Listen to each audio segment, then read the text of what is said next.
Rereading a journal entry. I often imagine personal growth kind of like a circle. There are the multitude of things that are our attributes, which are those things outside.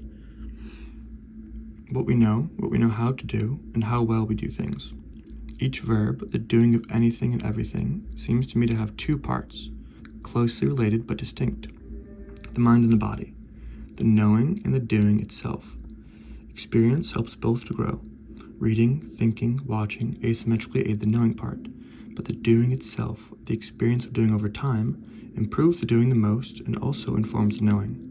Without knowledge of the doing, we can only see the surface level of reading, watching, the things that help us to improve the knowing. With knowledge of doing the thing itself, you can begin to peel back the layers and see more deeply and more truly into these things.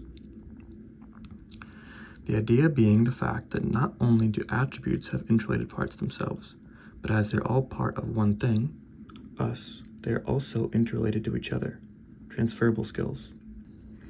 And not only are things transferable, but also the growth of some parts allow us and even cause other parts of ourselves to grow.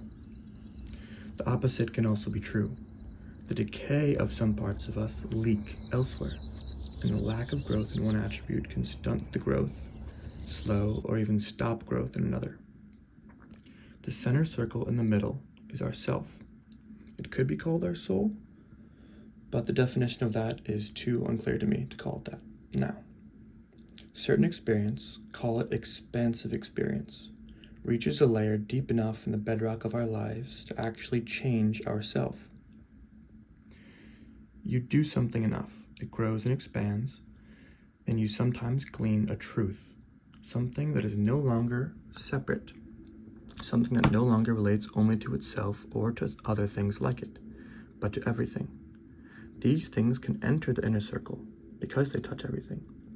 With work or by just happening, these things can become part of ourselves and allow it to grow, allow the center circle to grow. And as our self grows, we can tend to more parts of ourself, of us, to more attributes.